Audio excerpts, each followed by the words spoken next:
तो इसको वापस करने का एक ही तरीका है, मुबारक अली मुबारकी अगर चिल्लाता रहेगा तो कुछ नहीं होगा। लेकिन हमारे जो काउंसलर हैं, एमएलए हैं, एमपी हैं, मंत्री हैं जो उर्दू बोलने वाले, ये कम से कम जाके पार्टी की, चूँकि सुप्रीमो है ममता बनर्जी और वज़ीर आला भी है ममता बनर्जी, तो उनको जाकर अगर समझाएं, उनके ऊपर दबाव डालें कि आपने जो वादा किया है, आपकी जो बात में एक वज़न होता है और आपकी बात अगर ये उसकी पूरी नहीं होगी तो एक बहुत ही ख़राब मैसेज जाएगा। 2026 में इलेक्शन है असेंबली का। ममता बनर्जी साहिबा ने नवन्नों में एक प्रेस कॉन्फ्रेंस की और उन्होंने ये ऐलान किया कि WBCS में उर्दू, हिंदी और संथाली को वापस शामिल कर दिया गया है। हम लोग खुश हो गए, हम लोगों ने तहरीक बंद कर दी। हम लोग देखिए, बहुत अफसोस है इस बात का, क्योंकि उर्दू से मैं समझ रहा हूँ कि आप WBCS इम्तहान के बारे में पूछना मांग रहे हैं।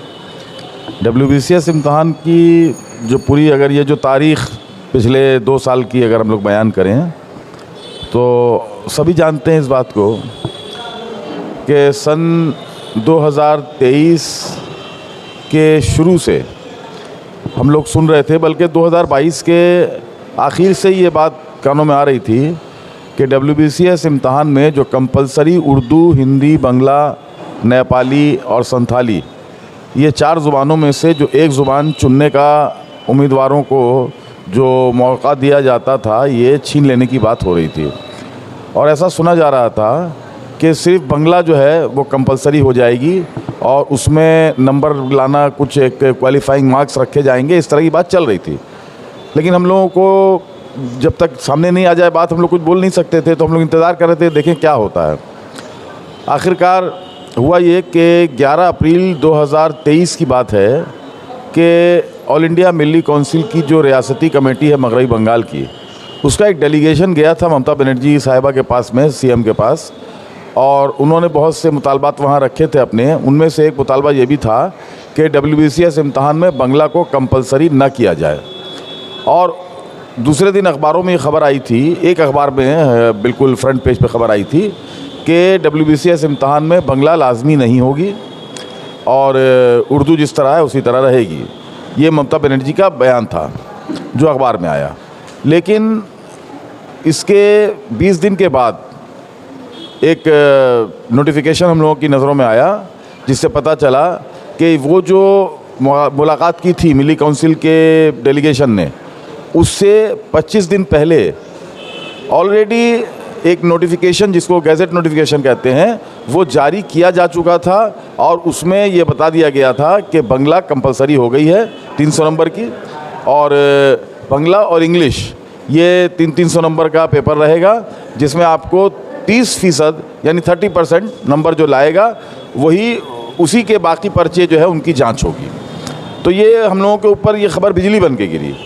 हम लोगों ने मिली काउंसिल से फिर बात की तो उन्होंने कहा कि देख रहे हैं। उन्होंने फिर उसके बाद उन लोगों ने कोई आवाज़ नहीं उठाई, कोई कोशिश नहीं की कि जो बंगला को यानी बंगला को रहे लेकिन उर्दू भी आए उसमें, जिस तरह से जो पहले चल रहा था जो सिस्टम। क्योंकि पहले सिस्टम ये था कि लैंग्वेज के 2 कंपलसरी पेपर हुआ करते थे, एक इंग्लिश था और दूसरा जिसमें 5 ज़ुबानें थी, 5 में से कोई एक ज़ुबान हम लोग ले सकते थे। लेकिन ये जो तरमीम ये इस तरह से की गई रूल्स में कि बंगला या फिर जो पहाड़ी इलाके के लोग हैं दार्जिलिंग के, वो लोग नेपाली ले सकते हैं, उनके लिए बंगला की शर्त नहीं थी। लेकिन उर्दू वाले, हिंदी वाले, संथाली वाले, इनकी ज़ुबान को वहाँ से हटा दिया गया और कहा कि आपको बंगला लेना होगा और उसमें 30% नंबर लाना होगा, यानी 300 नंबर में से 90 नंबर लाना होगा। तो जाहिर सी बात है कि हमारे यहाँ जो मगरबी बंगाल में जो तालीम का सिस्टम है, यहाँ स्कूलों में 2 ज़ुबानें पढ़ाई जाती हैं। जो क्लास 10 का जो माध्यमिक का इम्तहान होता है, वहाँ फर्स्ट लैंग्वेज और सेकेंड लैंग्वेज, थर्ड लैंग्वेज की गुंजाइश नहीं है।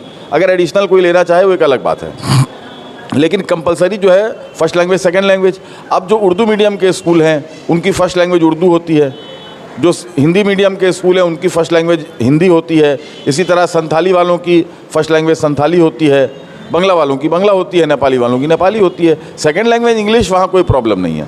अब आप सोचिए कि एक बच्चा जो उर्दू मीडियम स्कूल में पढ़ता है, क्लास 1 से लेकर क्लास 10 तक उसने सिर्फ उर्दू और अंग्रेज़ी पढ़ी है, उसके बाद हायर सेकेंडरी में भी उसने उर्दू अंग्रेज़ी पढ़ी है, ग्रेजुएशन करता है वहाँ उर्दू इंग्लिश पढ़ता है, और उसके बाद जब वो WBCS का इम्तहान देने जाता है और उससे कहा जाता है कि 300 नंबर का बंगला पेपर आपको पास करना होगा, तो ये क्या मुमकिन है? ये बिल्कुल नामुमकिन बात है। तो हम लोगों ने इसके लिए बहुत तहरीक चलाई थी, बहुत से अदारे भी आए थे और मैंने अपने तौर पे इनफरादी तौर पे तहरीक चलाई थी। और 11 जनवरी 2024 को यानी लोकसभा इलेक्शन से करीब 3 महीने 4 महीने पहले ममता बनर्जी साहिबा ने नवन्नों में एक प्रेस कॉन्फ्रेंस की और उन्होंने ये ऐलान किया कि WBCS में उर्दू, हिंदी और संथाली को वापस शामिल कर दिया गया है। हम लोग खुश हो गए, हम लोगों ने तहरीक बंद कर दी, हम लोग इत्मीनान से बैठ गए। लेकिन उसके बाद जुलाई 2024 में यानी लोकसभा इलेक्शन गुजर गया, सरकार बन गई और उसके बाद जुलाई 2024 में फिर एक नोटिफिकेशन आता है जिसमें बताया गया कि जो 15 मार्च 2023 का जो नोटिफिकेशन हुआ था उसमें कुछ तरमीम की गई है, लेकिन तरमीम दूसरी जगहों में हुई है। जो ज़ुबान का जो मामला था कि इंग्लिश और बंगला ये कंपलसरी है, वहाँ कोई तरमीम नहीं हुई। उर्दू, हिंदी और संताली जिस तरह बाहर कर दी गई थी वो बाहर ही रही और जो मोहतरमा वज़ीर आला ममता बनर्जी ने ऐलान किया था उस ऐलान के मुताबिक कोई तरमीम नहीं की गई। उसके बाद जो भी अदारे थे, मिली काउंसिल हो या कलकत्ता खिलाफत कमेटी हो, अंजुमन तरक्की उर्दू हो, इन लोगों ने क्या किया, मुझे तो कोई ऐसा कुछ नज़र आया नहीं कि इन लोगों ने कोई तहरीक वगैरह चलाई उसके बाद। और मैं भी इंतज़ार कर रहा था कि देखिए क्या होता है।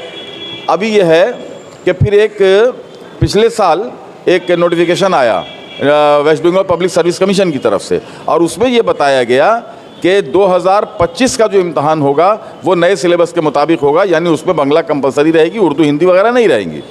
लेकिन उससे पहले 2024 का इम्तहान बाकी था, तो 2024 का इम्तहान पुराने सिलेबस से लेने की बात थी। लेकिन दिलचस्प बात ये रही कि 2024 में WBCS का इम्तहान हुआ ही नहीं। आज 5वां महीना 2025 का आ गया और अभी तक 2024 के इम्तहान का कोई जिक्र कहीं नहीं है। 25 का भी नोटिफिकेशन नहीं हुआ है, लेकिन सिलेबस जारी कर दिया गया है और उस सिलेबस में यही लिखा गया है कि आपको इंग्लिश 300 नंबर और बंगला या नेपाली का 300 नंबर का पेपर आपको देना है और उसमें 30% दोनों में लाना है, तभी आपके दीगर पेपर जितने हैं उनकी जांच होगी। अब इसके बाद अब क्या होने वाला, क्योंकि ये तो होना था तो ये हो गया, ये तो वापस भी अभी नहीं हो सकता, किसी का ताकत भी नहीं है उसको वापस। नहीं, देखिए वापस क्यों नहीं हो सकता है, सरकार चाहे तो वापस हो सकता है। ममता बनर्जी ने जो ऐलान किया था, मैं वादा नहीं कर रहा हूँ, उन्होंने वादा नहीं किया था, उन्होंने ऐलान किया था कि हमने उर्दू, हिंदी और संताली को वापस WBCS पे शामिल कर दिया है। तो ये ऐलान जो उन्होंने किया था इस पर अमल दरामद क्यों नहीं हुआ, ये बात मेरी समझ में नहीं आ रही है। तो इसको वापस करने का एक ही तरीका है, मुबारक अली मुबारकी अगर चिल्लाता रहेगा तो कुछ नहीं होगा। लेकिन हमारे जो काउंसलर हैं, MLA हैं, MP हैं, मंत्री हैं जो उर्दू बोलने वाले, ये कम से कम जाके पार्टी की, चूँकि सुप्रीमो है ममता बनर्जी और वज़ीर आला भी है ममता बनर्जी, तो उनको जाकर अगर समझाएं, उनके ऊपर दबाव डालें कि आपने जो वादा किया है, आपकी जो बात में एक वज़न होता है और आपकी बात अगर ये उसकी पूरी नहीं होगी तो एक बहुत ही ख़राब मैसेज जाएगा। 2026 में इलेक्शन है असेंबली का, कॉरपोरेशन का, इसका असर उस इलेक्शन पर भी पड़ेगा। ये बातें अगर उनको समझाई जाएं तो मुझे उम्मीद है कि ममता बनर्जी जो उन्होंने ऐलान किया था उस पर अमल ज़रूर करेंगी। हमने यही पेपर में पढ़ा था कि इसके लिए बहुत एहतजाज होगा, पूरा जाम कर दिया जाएगा, इसका जो खमियाजा हुकूमत को पढ़ना पड़ेगा 2-3 दिन आगे। ये देखिए, कुछ ऐसे लोग हैं जो सिर्फ पॉलिटिक्स कर रहे हैं और वो कहीं मौका मिलता है तो हुकूमत के ख़िलाफ़ वो बोलते हैं, लेकिन वो सिर्फ बोलते हैं, करते कुछ नहीं हैं। मैं इसलिए बता रहा हूँ आपको कि जिस तरह से भी होगा वज़ीर आला को हमारी समझाना पड़ेगा उनको कि इसके नताइज क्या होंगे, उनको समझाना होगा। और हमारे जो लोग पार्टी में, ऐसी बात तो नहीं है, हमारी जो अंजुमन तरक्की उर्दू मगरबी बंगाल के जो जनरल सेक्रेटरी हैं वो ख़ुद पार्टी की एक ज़िला कमेटी के सेक्रेटरी हैं, वो जाके बताएं। अंजुमन तरक्की उर्दू के जो सरपरस्त हैं मगरबी बंगाल में, जावेद अहमद खान साहब, वो तो बहुत सीनियर वज़ीर हैं हुकूमत मगरबी बंगाल में, वो जाके समझा सकते हैं। हमारे कई MP हैं, MLA हैं, सदीउल्लाह चौधरी साहब भी देखा जाए तो भले उनकी ज़ुबान बंगला रही हो लेकिन वो उर्दू पढ़े हुए हैं, उर्दू से उनका ताल्लुक़ है, वो मंत्री हैं, वो समझा सकते हैं। गुलाम रब्बानी साहब हैं, उर्दू के आदमी हैं, मंत्री हैं मगरबी बंगाल में की सरकार में, वो ममता बनर्जी से बात कर सकते हैं। हम लोगों की तो पहुंच वहां तक नहीं है। हम लोग ज़्यादा से ज़्यादा यही फेसबुक पे, सोशल मीडिया पे या चिट्ठियां मैं लिखता रहता हूं ममता बनर्जी साहिबा को, उन तक पहुंचती है कि नहीं मुझे इसके बारे में पता नहीं। तो ये जो जितने हमारे उर्दू बोलने वाले सियासतदान हैं और ख़ास तौर से जो तृणमूल कांग्रेस में हैं, जो किसी न किसी ओहदे पर हैं, ये सारे लोग अगर ममता बनर्जी साहिबा से ये बात करें तो मुझे उम्मीद है कि ये फ़ैसला वापस लिया जा सकता है।